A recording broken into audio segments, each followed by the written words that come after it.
Meus queridos, a paz do Senhor a todos. Eu sou o pastor Marcos Valério.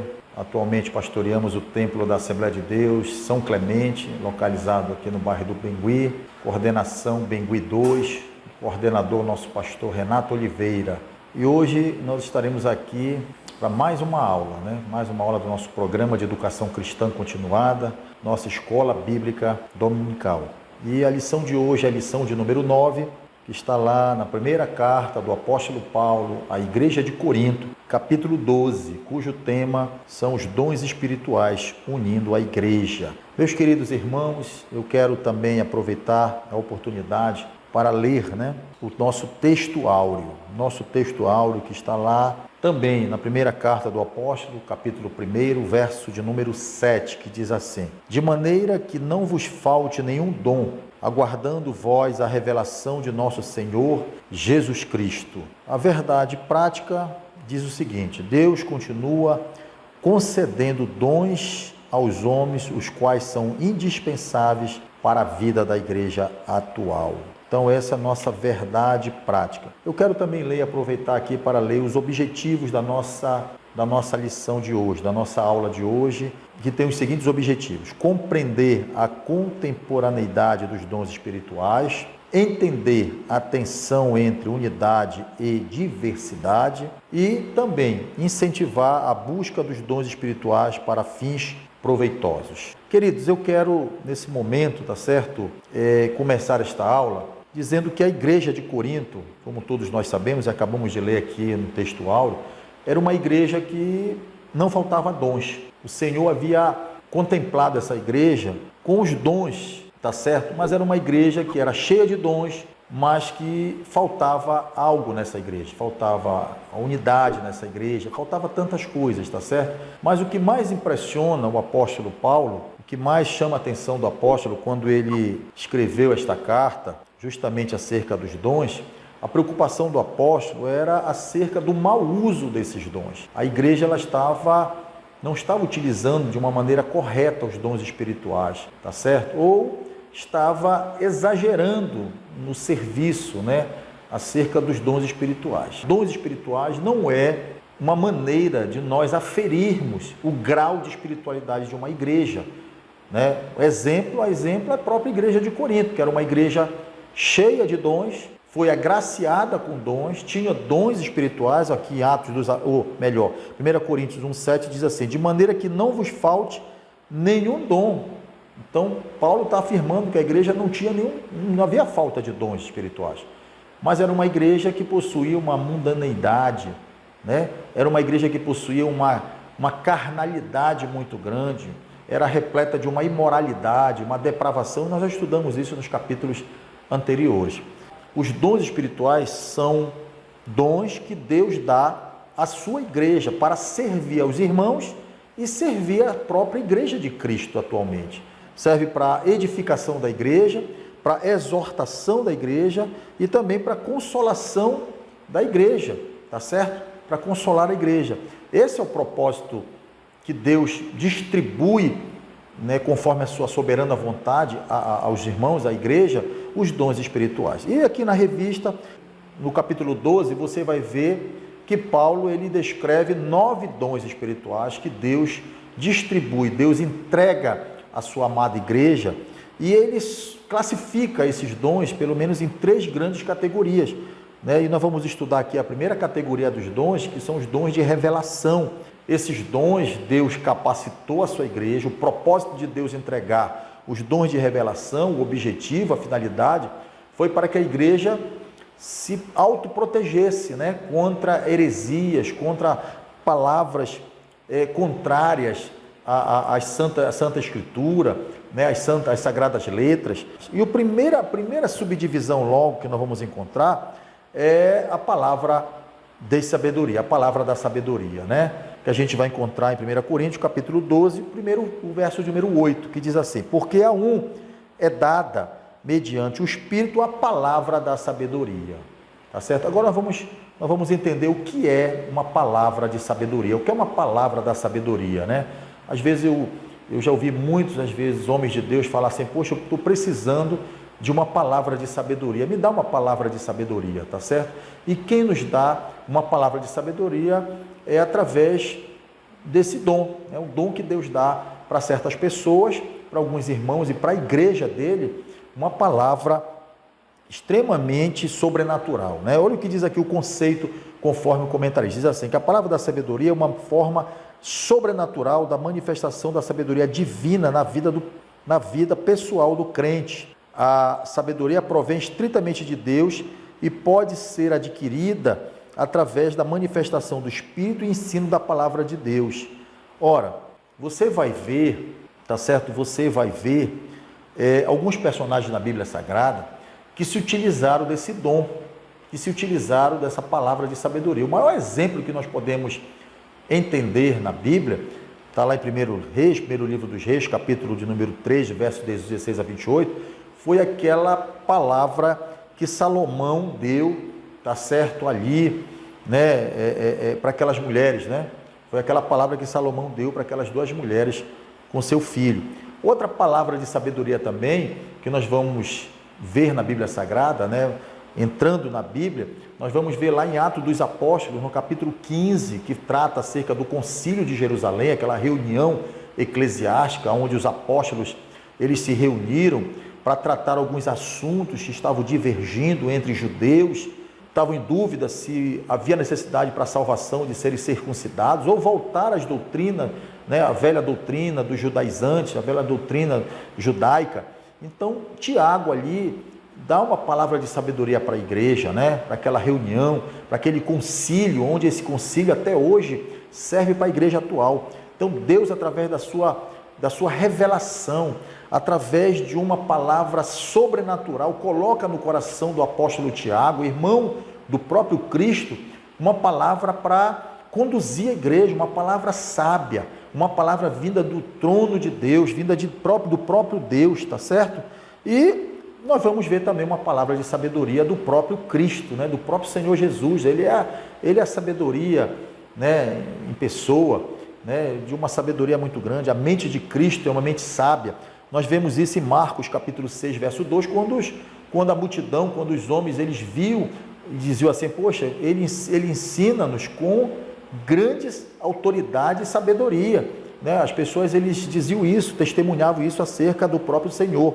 Em Marcos capítulo 12, verso 17, quando os fariseus testam Jesus, né, a quem ele deveria servir, se ele deveria pagar imposto ou não, e Jesus ele manda trazer uma moeda, e ele pergunta, né, acerca daquela esfinge, aquela moeda onde tinha a cara de César ali, tinha a esfinge de César, o rosto de César, né, do governante, e ele pergunta, né, de quem é essa imagem? O povo responde, de César, e ele traz uma palavra de sabedoria, uma palavra do alto para todos que estavam ali presentes, dizendo, olha, então dai a César o que é de César e a Deus o que é de Deus. Isso é uma palavra de sabedoria, né? Uma palavra que ninguém pode confrontar. A segunda subclassificação ou subcategoria, né, do dom de revelação é a palavra do conhecimento. Diz lá em 1 Coríntios capítulo 12, verso 8. E a outro, segundo o mesmo Espírito, a palavra de conhecimento. Olha o que diz o comentarista aqui. Diz assim, este dom, por sua vez, trata do conhecimento profundo e de origem divina. Está ligado ao primeiro e deve ocupar um lugar primordial na vida dos fiéis. A ciência é o conhecimento profundo ou a compreensão das coisas divinas de uma maneira sobrenatural. A palavra do conhecimento é a capacitação do crente, movido pelo Espírito para declarar fatos que estão em oculto. E aqui eu chamo a atenção. Aqui está justamente o cerne do negócio. Aqui está a palavra-chave. A palavra do conhecimento, ela vem para trazer a lume, trazer a baila, algo que está em oculto, algo que não é de conhecimento de alguém, tá certo? Alguma coisa que já aconteceu e quando Deus nos dá o conhecimento, a gente revela. A gente traz o conhecimento, aquilo que estava em oculto, aquilo que estava escondido, aquilo que não estava ainda, não era de conhecimento para certas pessoas. Continuando aqui, diz assim, para declarar fatos que estão em oculto ou que ainda não ocorreram. No Antigo Testamento, Elias e Eliseu foram exemplos da manifestação do conhecimento divino, né? O profeta Elias e o profeta Eliseu, em muitos momentos, trouxeram conhecimento para o povo de Israel, do Reino do Norte, né? Para trazer um conhecimento para o próprio rei Acabe, do que ia acontecer, tá certo? Por exemplo, ele declarou que não haveria chuva ali, ou lá na frente depois ele declarou que havia de vir chuva também. Então são palavras de conhecimento.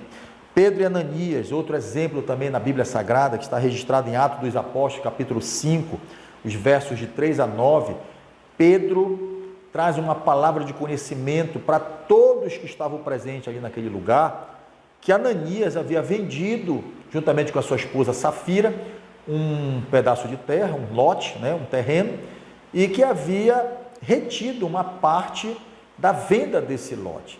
E ninguém sabia disso, só quem trouxe a conhecimento, esse fato escondido, esse fato que estava em oculto, aquelas pessoas que estavam ali, foi Pedro, tá certo? Então isso é uma palavra de conhecimento, isso hoje se utiliza na igreja, Nós devemos utilizar esse dom de revelação chamado palavra do conhecimento para a igreja, para servir a igreja, para servir os irmãos, algo que está em oculto. Subcategoria 3, a subdivisão 3, outro dom de revelação, outra classificação está lá em discernimento de espírito. Isso também é muito importante, esse dom dentro da igreja. Nós precisamos de mais desse dom dentro das nossas igrejas hoje, atualmente. Está em 1 Coríntios, capítulo 12, o versículo 10. Diz assim: ao outro, discernimento de espírito. Como é bom nós termos esse discernimento, nós sabermos distinguir o que vem e o que não vem de Deus. Muito importante. Olha o que o comentarista diz aqui para nós. Na língua grega, usa-se o termo diacrisis, que é traduzido como ato ou efeito de julgar, distinguir, ver claramente. Verificar de modo sobrenatural a origem de uma ação, se é procedente do espírito do homem, de um espírito maligno ou do espírito de Deus. O discernimento é fundamental para reconhecer a natureza das manifestações espirituais que ocorrem em nosso meio. Um grande exemplo de manifestação de discernimento é um episódio envolvendo Jesus e Pedro em Mateus 16, versos de 13 a 23. Esse episódio aqui é um episódio muito conhecido, quando Jesus pergunta ao povo ali, aos discípulos, na verdade, quem ele era, quem o povo estava dizendo quem era Jesus, o próprio Cristo. E Pedro, ele declara que Jesus era o Cristo, o Filho do Deus vivo, e Jesus ali solta uma palavra dizendo que não havia sido carne nem sangue que havia revelado, mas o próprio Pai nos céus havia revelado isso a Pedro. Isso Jesus entendeu, Jesus teve um discernimento espiritual para entender e revelar para os demais discípulos que aquilo que Pedro havia recebido do Pai tinha vindo do céu, tinha vindo de Deus, ou seja, houve um discernimento do Espírito. E lá na frente também, quando Pedro diz assim: não, Senhor, não volta para Jerusalém, porque Jesus havia declarado que ele havia necessidade de voltar para Jerusalém para continuar a missão, para terminar de pregar o reino. E Pedro diz: não, Senhor, não volta porque querem te matar para lá, querem te matar, vão te matar. E Jesus diz: arreda-te de mim, para trás de mim, Satanás. Então Jesus também teve o discernimento de entender que aquilo que Pedro havia declarado não vinha de Deus, não vinha do Espírito do Senhor. Então o próprio Cristo teve esse discernimento. Jesus tinha esse discernimento. Quando ele olhava para as pessoas, ele discernia o que vinha e o que não vinha do Senhor. Então esse dom é um dom que nós devemos saber, de qual origem vem essa ação dentro da igreja, que ocorre muito no arraial evangélico, no meio evangélico. Saber que se o Espírito procede do homem, se vem da carne, se vem do coração do homem, se procede do espírito maligno, se de uma potestade, de uma possessão, se a pessoa está possuída com demônios, ou se procede de Deus, se vem do Espírito de Deus. Isso é muito importante, queridos. Muito importante esse espírito, e a igreja deve estar alerta, saber se vem ou se não vem de Deus, para não ser enganados, tá certo? Para não ter um engodo dentro da igreja. Outro exemplo também, Saulo com Elimas, o mágico, que está registrado, essa passagem está registrada lá em Atos dos Apóstolos, capítulo 13, dos versos de 8 a 10, tá certo? Elimas também era um mágico e queria esse dom, esse dom de revelação, mas ele queria comprar. Paulo, ele teve essa revelação na hora de dar uma palavra para Elimas, que era o mágico, e dizer: olha, esse dom não se compra, tá certo? Outra passagem também muito interessante está em Atos dos Apóstolos, capítulo 16, versos 16 a 18, quando o apóstolo Paulo, justamente ali com Silas, né, estão ali na igreja, ou melhor, na cidade de Filipos, e havia ali uma jovem adivinhadora, né, e todas as vezes que Paulo passava, ela dizia, aí vai um certo homem de Deus, e Paulo teve um discernimento espiritual de saber, de entender que aquele espírito era um espírito maligno que possuía aquela jovem ali. Inclusive aquela jovem, ela servia a outras pessoas, né? Ela era uma espécie de renda, né? Ela oferia lucros ali através das adivinhações dela. E quando Paulo revela e expulsa os demônios que estão na vida dessa mulher, Paulo sofre uma tremenda represália ali. Paulo é preso, né? Paulo vai para a prisão, tá certo? Vai para uma masmorra. Ele e Silas ali são presos em Atos dos Apóstolos, capítulo 16. Queridos, outra categoria, nós vamos passar para o tópico 2 agora, outra categoria de dons, chama-se dons de poder. Nós já vimos dons de revelação, se classifica em 3 dons. Temos agora os dons de poder, que também se classificam em 3 categorias, né? Em 3 subcategorias ou 3 subdivisões. A primeira delas é fé, a outra, no mesmo espírito, a fé. Ora, o dom da fé é diferente da fé salvadora. Está em Romanos 10, 17 e em Efésios 2, 8. Romanos 10, 17 diz que a fé vem pelo ouvir e ouvir a palavra de Deus. E Efésios 2, 8 diz que a nossa salvação é mediante a graça, né? Mediante a graça e a fé em Jesus Cristo, a nossa fé que nos salva na pessoa centrada de Cristo Jesus. Mas a fé que Paulo está se referindo aqui é uma fé que traz uma capacitação do Espírito Santo para a realização de proezas e feitos sobrenaturais em nome do Senhor.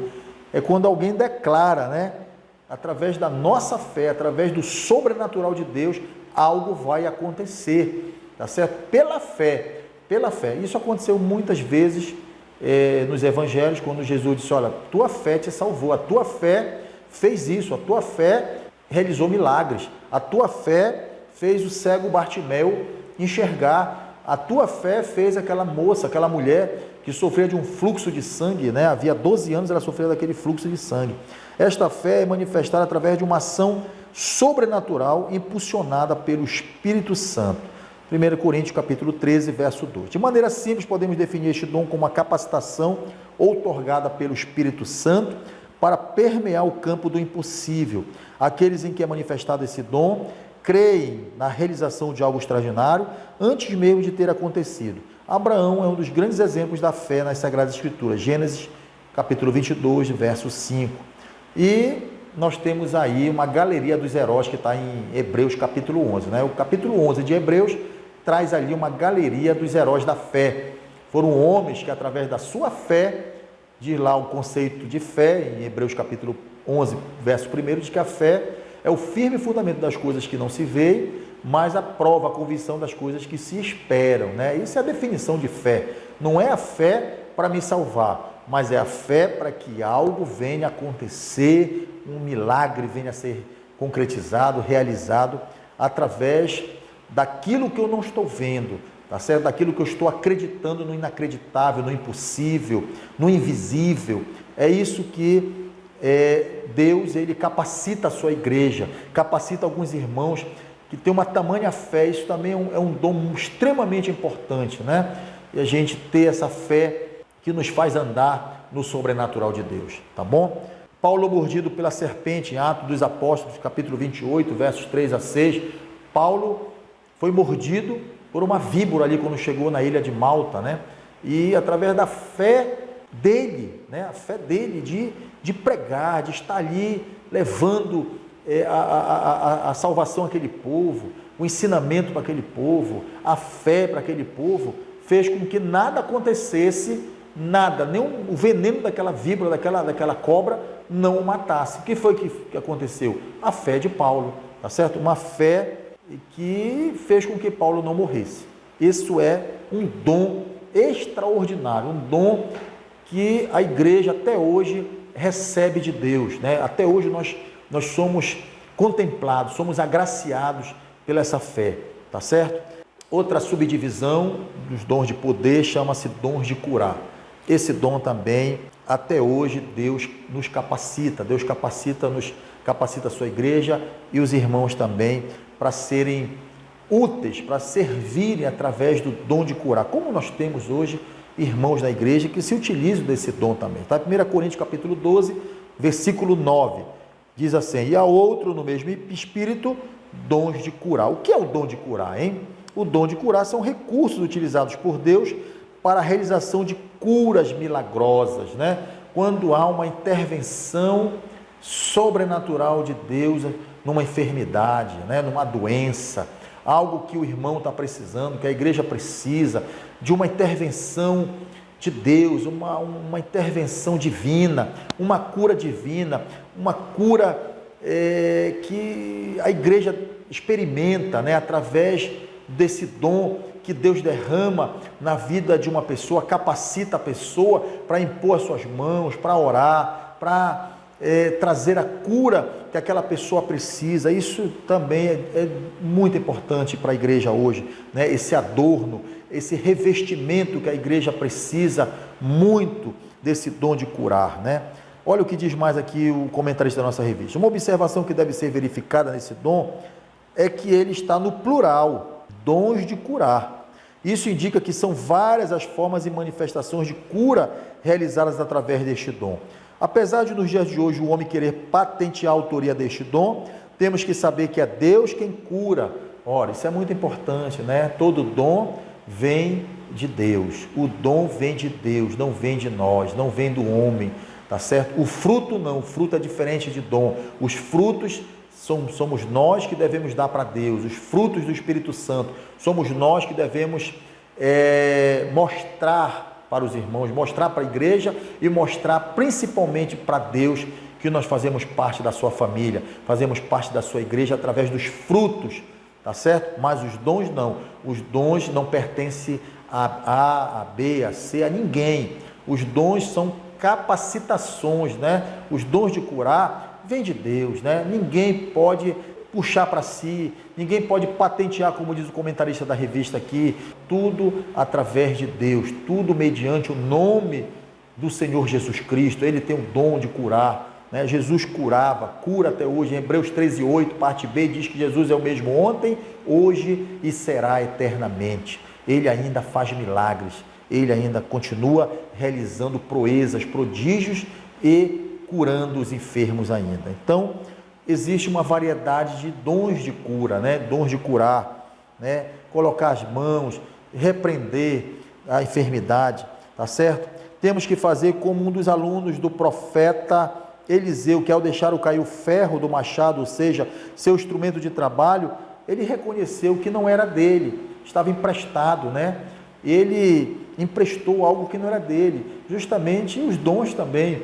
Esse dom de curar, ele é apenas emprestado. Deus nos deu para que nós passamos a exaltar o nome dele através desse dom. Nosso instrumento de trabalho é a capacitação do Espírito Santo concedida através dos dons, mas isso não é nosso, pertence a Deus, tá bom? Quem melhor o demonstrou foi Jesus. Mateus 8, capítulo 8, verso 16 e Marcos, capítulo 1, verso 34. Um exemplo, a sombra de Pedro também, lá em Atos dos Apóstolos, capítulo 5, versos 15 e 16, diz que a sombra de Pedro, quando passava também aos enfermos, né, passava pelos enfermos, os curava também. Mas a sombra era apenas algo espiritual, algo simbolicamente, né, uma simbologia, mas a cura vinha de Deus, o dom vinha de Deus na vida de Paulo, na vida de Pedro. Paulo também na ilha de Malta, em Atos, está registrado em Atos 28, capítulo de 8 a 10, quando ele curou também o pai, tá certo, de um procônsul lá, tá certo, uma pessoa que habitava aquela ilha. O homem estava muito doente, estava enfermo, e Paulo também, através do Senhor Jesus Cristo, ele curou também o pai desse cidadão lá em Malta. Passando para a terceira subdivisão dos dons de poder, operação de milagres, está em 1 Coríntios, capítulo 12, verso 10. A outro, operações de milagres, né? No plural também. A operação de milagres ou maravilhas não pode ser confundida com os dons de curar, né? Não podemos confundir. Dom de curar é uma coisa e dons de operações de maravilha é outra, né? Operações de milagre é outra, tá certo? Não é a mesma coisa. Operações de milagre é algo extraordinário. Milagres está no rol de maravilhas extraordinárias. É a capacidade de realizar intervenções extraordinárias através do poder de Deus. Tais realizações ocorrem na esfera espiritual e física, de forma que podem ser observadas a olho nu. Nas Escrituras temos inúmeros casos de operação de maravilhas. O ministério terreno do Senhor Jesus foi marcado por vários casos de maravilhas. Então, um dos exemplos registrados na Bíblia Sagrada, que está lá em João capítulo 11, foi a ressurreição de Lázaro, né? Uma maravilha, operação de maravilha, né? Está registrado em João 11. Lázaro já havia estado morto, estava morto há 4 dias, estava já num estado de putrefação, e Jesus, ao chegar ali, ele opera um milagre, né? Uma operação de maravilha ali, que a gente costuma dizer também, né? Jesus o ressuscita, estanca, né, aquela putrefação para o estado de decomposição do morto, e todos ficam maravilhados, todos ficam abismados, surpresos com aquele milagre, com aquele extraordinário de Deus ali. Não é o ordinário de Deus. O ordinário de Deus, talvez a gente veja ordinariamente, né, rotineiramente, mas operação de milagres a gente vê de uma maneira extra, de uma maneira excepcionalíssima, de uma maneira excepcional, tá certo? É quando você, por exemplo, não tem um dedo na mão e alguém ora e aquele dedo começa a surgir. Isso é uma operação de milagre, né? A pessoa não tem um olho, a pessoa não tem um encurtamento de um membro, tá certo? Está enquadrado aqui na operação de milagres, né? Na Bíblia nós temos aqui Paulo em Éfeso e em Atos dos Apóstolos, capítulo 20, versos de 9 a 12, com a ressurreição também de Eutico. Eutico cai também lá do andar superior, né? Paulo estava pregando, já era alta hora da noite, madrugada, Eutico caiu de um sono, bate a cabeça no chão, morre, e Paulo também opera ali através do próprio Senhor Jesus Cristo, ressuscita Eutico ali. Então, isso aqui são dons de operações de milagres. Então, vamos para o terceiro tópico, que é dons de inspiração. Está em 1 Coríntios, capítulo 12, verso 10. Diz assim: a outro, profecia. O termo significa falar em nome de alguém. O dom de profecia capacita o homem para falar em nome de Deus. É uma ação do Espírito Santo, transmitida sempre racionalmente, expostas conforme suas próprias palavras. A profecia deve ser expressa no idioma de quem profere e dos que o ouvem. Sua ação é direcionada à igreja para que ela seja edificada, consolada e exortada. Isso está em 1 Coríntios capítulo 14. Toda profecia, ela tem como finalidade exortar a igreja, consolar a igreja e edificar a igreja, tá certo? A profecia, ela é uma ação do Espírito Santo transmitida de uma maneira extremamente racional e na língua, no idioma que toda a igreja deva entender que aquilo vem de Deus, para que a igreja seja edificada, a igreja seja consolada e a igreja também seja exortada, colocada para cima, né? Exortar não é só colocar para baixo, não é só bater na igreja, não é só repreender a igreja, mas a igreja também que ela continue perseverando na doutrina, nos ensinamentos dos apóstolos, ou no ensinamento de Cristo Jesus, tá bom? Paulo incentiva o povo a buscar o dom de profecia, tá? 1 Coríntios capítulo 14, verso 1. Paulo registra isso, dizendo que nós devemos buscar, a igreja deve buscar o dom de profecia. Apesar da relevância espiritual e edificação que traz ao corpo de Cristo, ela não possui relevância canônica ou escriturística. Nenhuma manifestação de dom de profecia pode alterar de forma alguma os textos bíblicos ou acrescentar algo às escrituras. Gálatas capítulo 1, verso de 1 a 12. É quando o apóstolo Paulo também ele fala isso à igreja da Galácia, né? Aos Gálatas, diz: ó, insensatos Gálatas, vocês já esqueceram o evangelho que eu vos preguei? Trazer um outro evangelho que não seja esse que eu ensinei vocês, que seja maldição, que seja anátema. Então, outro ensinamento que venha contrário ao ensinamento canônico, que já está no cânon, né, ou nas Sagradas Escrituras fechado já, nós devemos descartar. Tudo aquilo, mesmo que seja profecia, não deve confrontar as Sagradas Escrituras. E a profecia, ela é algo que você deve guardar, você deve esperar, você deve confiar e, principalmente, esperar que ela seja cumprida na sua vida, se for para você, se for para a igreja da mesma maneira. Nós devemos confiar na profecia de que aquilo vai ser cumprido porque veio de Deus, porque Deus vela pela sua palavra. Está em Jeremias capítulo 1, o verso número 9, diz que toda revelação, o Senhor, ele vela pela sua palavra para cumpri-la. Se for o Senhor que falou, então que nós devemos esperar, confiar, porque Deus vai cumprir. A profecia, ela deve ser falada em nome de alguém, não é isso? Ela deve ser falada em nome de alguém e em nome do Senhor. Não em nome de A, de B, de C, não, mas em nome do Senhor. A profecia, ela é uma função, ou melhor, um sacerdócio, que a pessoa deve esperar, confiar. Na Bíblia Sagrada nós temos exemplos das filhas, 4 filhas de Filipe, né, que era aquele homem que está registrado em Atos dos Apóstolos, capítulo de número 21, versos 8 e 9, que quando o apóstolo chegou na casa de Filipe, elas estavam exercendo a profecia, estavam exercendo o dom de profecia ali, estavam profetizando. As filhas de Filipe, né, 4 jovens que estavam ali profetizando, exercendo esse dom de profecia ali, profetizando.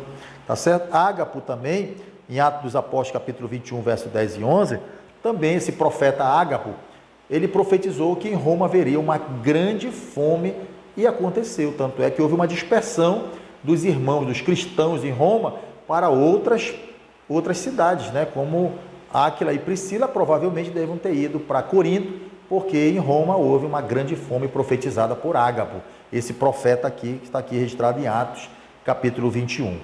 Queridos, outro dom também, outra subclassificação dos dons de inspiração é a variedade de línguas, está em 1 Coríntios, capítulo 12, verso de número 10, tá certo?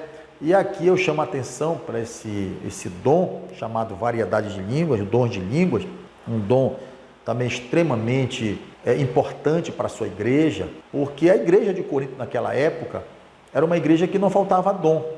E parece-nos que essa igreja, ela aferia, ela media também os dons, né? Ou seja, o grau de espiritualidade deles, através dos dons espirituais.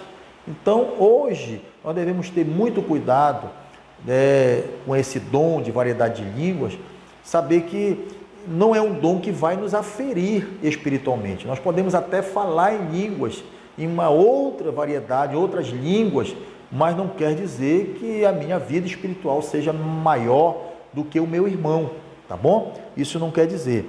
Então, está em 1 Coríntios capítulo 12, né, tem essa previsão em 1 Coríntios capítulo 12, verso 10, que diz assim: há variedade de línguas. O que é variedade de línguas? É um dom que Deus dá para os irmãos, para a igreja, né, de falar em línguas que fluem sobrenaturalmente para edificar aquele que as fala.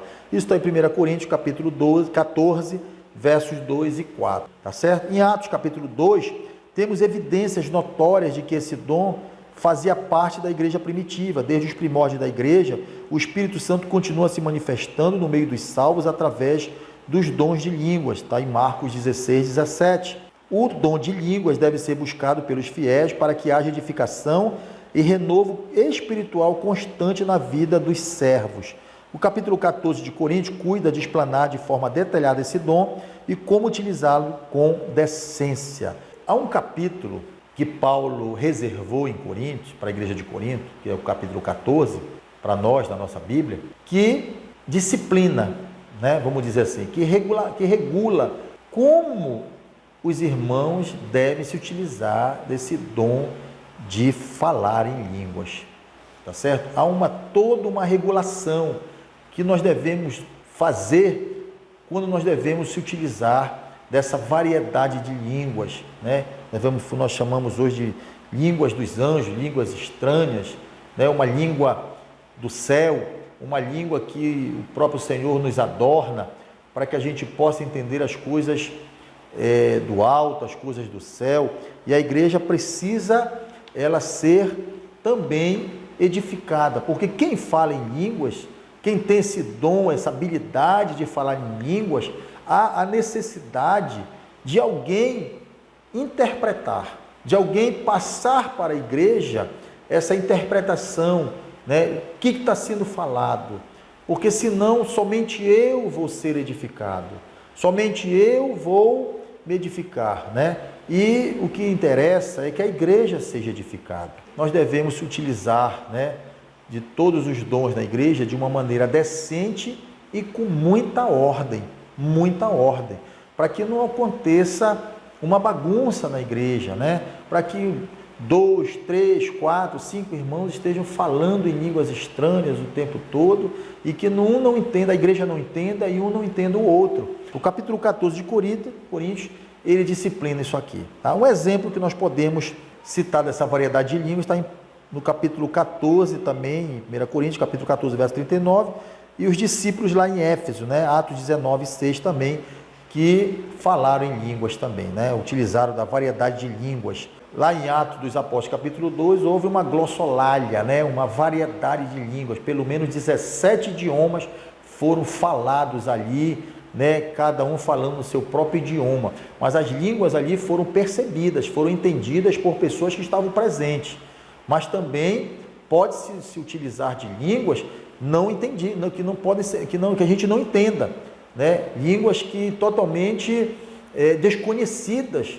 O outro tema, outra subclassificação é a interpretação de línguas, que é uma consequência da variedade de línguas, está em 1 Coríntios capítulo 12, verso 10. Diz assim: e a outra capacidade para interpretá-las. De imediato temos que observar que não é tradução, e sim interpretação de línguas. Outra coisa que é importante salientar é que, apesar de parecer com o dom de profecia, é distinto. São necessárias 2 pessoas cheias do Espírito Santo.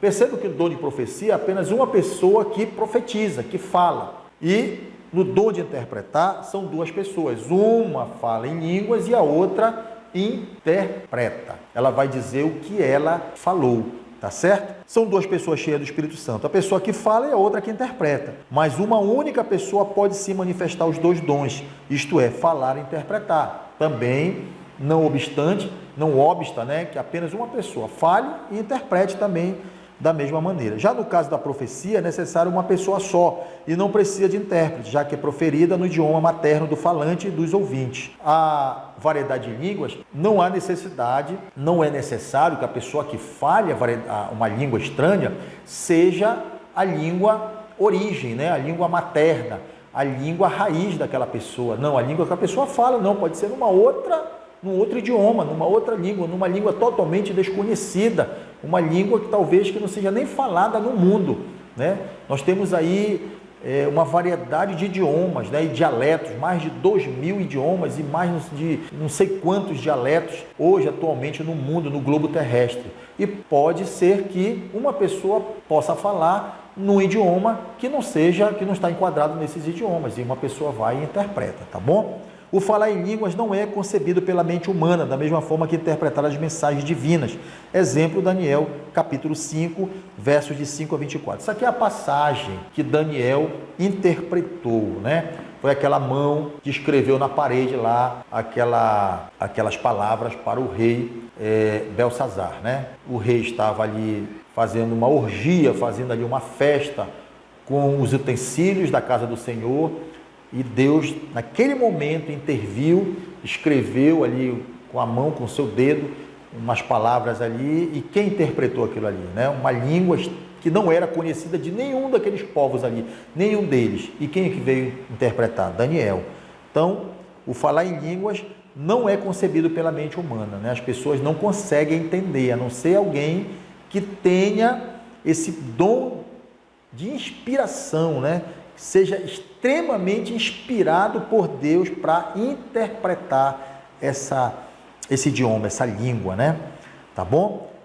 Tópico 4. Um corpo, muitos membros. Nós estamos partindo para o final da nossa lição. Está em 1 Coríntios, capítulo 12, versos 12 a 30. A multiplicidade dos dons espirituais visa capacitar os membros a atuarem unidos no corpo de Cristo. Queridos, a variedade dos dons espirituais, ou os dons espirituais, são dados à igreja, aos irmãos, para o serviço da igreja, para o próprio serviço da igreja, né? Para o próprio serviço, para servir os irmãos também da igreja. Esse é o propósito que Deus dá os dons espirituais. É o que o comentarista está dizendo aqui.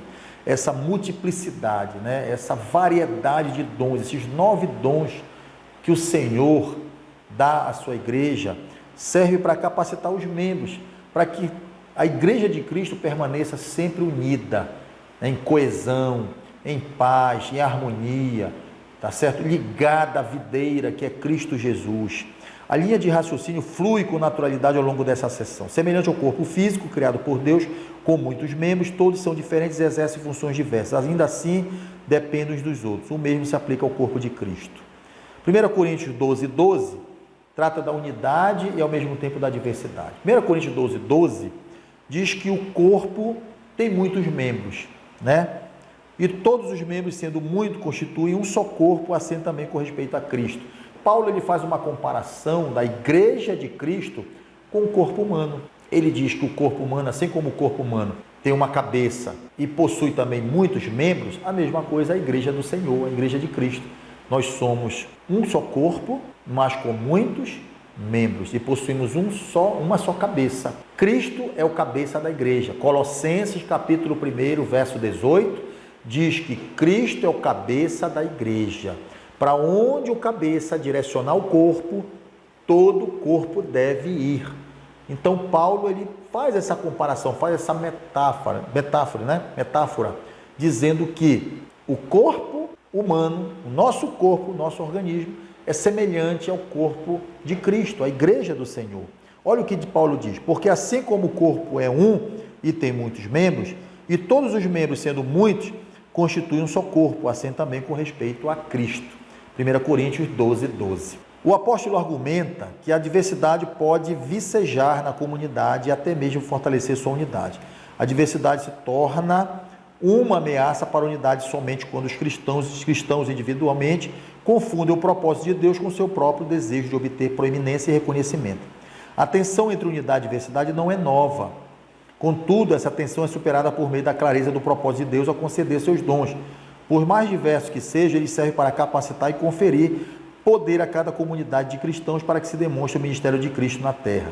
O desafio para aqueles que recebem os dons é reconhecer sua função como parte do corpo e entender como Deus projetou seus dons específicos para fortalecer outras partes, a fim de que o corpo cumpra o propósito de Deus, definido por Deus. Os membros da Igreja de Cristo precisam resgatar o significado de viver como o corpo de Cristo, assim como no corpo físico, nenhuma parte é dispensável, todas são importantes. Paulo, no capítulo 12, a partir do versículo 12, vem dando importância a cada membro do corpo, assim como o dedo, o olho, né? O olho diz para o corpo, para o dedo, né? Será que eu sou menos importante do que você? Eu não dependo de você? Não. Todos os membros do corpo são indispensáveis. Nada é dispensável. Todos são importantes nesse organismo, nessa organização. Todos têm essa unidade. Todos dependem um do outro. Menos um membro que Paulo diz, olha, aquele que parece que é menos importante, mas ele depende, os outros dependem dele. Todos são importantes, todos estão unidos num só corpo. Isso é a igreja, né? Paulo ele traz esse ensinamento tão rico, tão especial e tão esclarecedor para a igreja, dizendo que nós somos comparados ao corpo, né? A um corpo realmente, tá bom? E todos são importantes. O dedo do pé, tá certo? A unha, o cabelo, né? Os pés, os braços, as pernas, o olho, todos são membros importantes no corpo humano, como também cada irmão é importante no corpo de Cristo, e que nós devemos ser direcionados pelo cabeça, que é Cristo, o Senhor da igreja. Isso é muito importante. Então, nós temos um corpo, muitos membros, uma cabeça, que é Cristo Jesus, tá bom? Queridos, o subtópico 2, dons para a unidade do corpo, 1 Coríntios capítulo 12, versos 20 a 25. Para que não haja divisão no corpo, pelo contrário, coopere os membros com igual cuidado em favor uns dos outros. Isso está no versículo 25 do capítulo 12.